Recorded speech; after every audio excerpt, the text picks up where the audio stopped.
Hello, my name is Peter Parfitt and welcome to New Brick Workshop.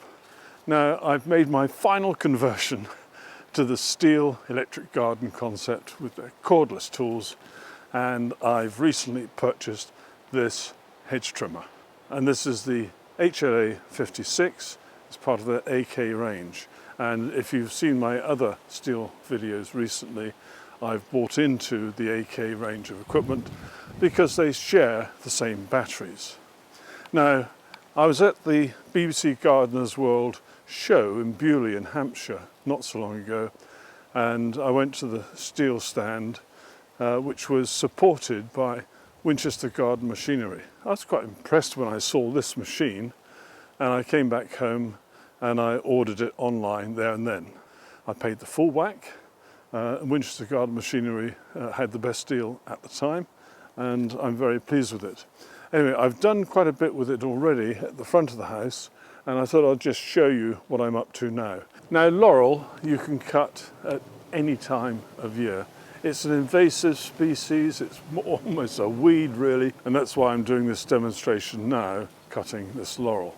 Now, before I go any further, let's go into the workshop on the day that I unpack this and set it up. So let me start by showing you what came in the box. The long reach hedge trimmer comes in two parts. There's the main body where the battery fits in, and there's the top end which has the motor and the cutting head.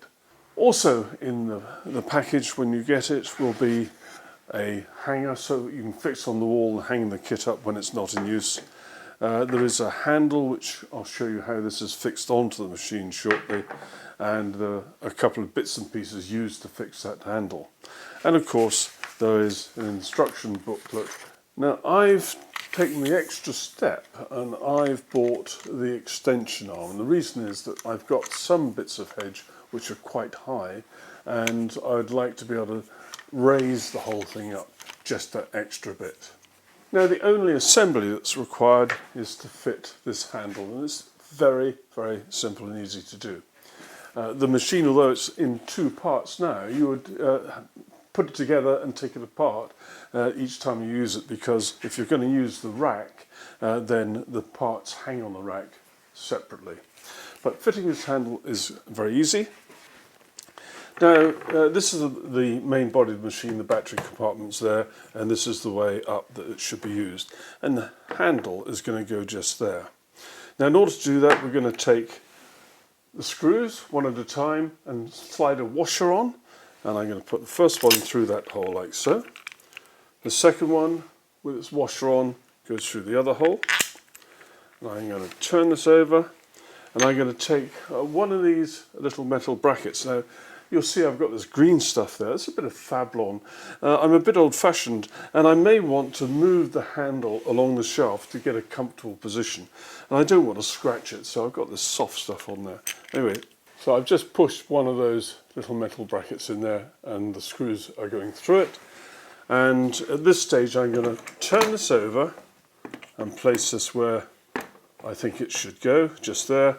I'm going to take the other bit of bracket, feed it down on top of those screws, as you can see there, and then I'm going to put the nuts on and tighten it up as tight as I can with my finger, and then I'm going to turn it back over, just check that I've got it in the appropriate place. It looks symmetrical, and I'm now going to tighten this up with the little Torx key that they provide.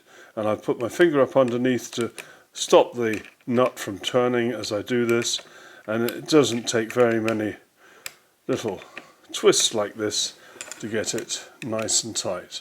Now, one of the things you'll have noticed that in the workshop I had this handle located here, and I've found because of the way I use tools like this that I prefer this handle a little further forward, and so that's what I've done. Now, it's entirely up to you if you decide to do this. It suits me. You do whatever suits you. Now, quite a bit of what I'm going to cut is going to be very high. So I've got the optional extension piece which I bought at the same time from Winchester Garden Machinery.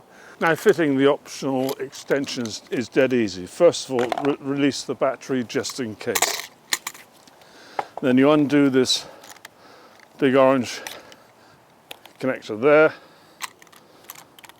put the extension piece in, tighten it up, and then put the cutter end back on. That's it, battery back in, and we're ready to go. Now this gives me about an extra ½ meter of reach.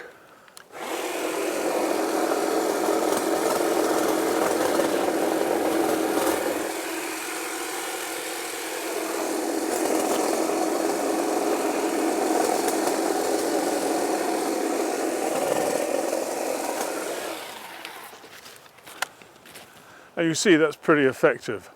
And if I want to go higher than that, I'll use a step ladder.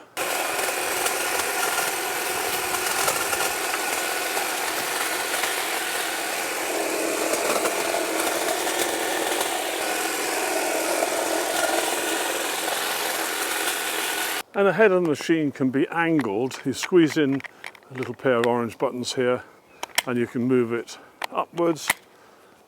2 settings. I think that's about 45 degrees, and then downwards you can go all the way back down to 90 degrees. So that's handy if you're trying to do the top of a hedge and you're short like me, and so that allows you to get at the very top.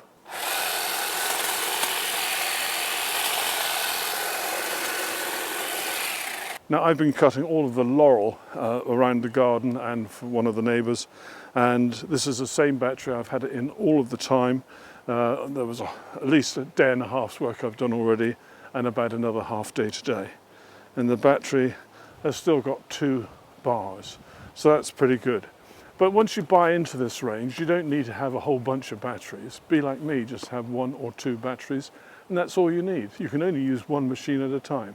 And then at the end of the day, when you've finished with the machine, I like to use a bit of WD-40, spray it on the blades,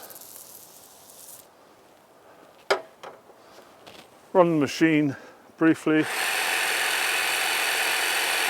That should be enough. And then once that's done, put the cover back on.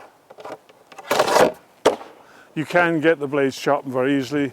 You can do it yourself, and I'm not going to go into that. It's in the manual. Many thanks for watching. Take care. Bye-bye.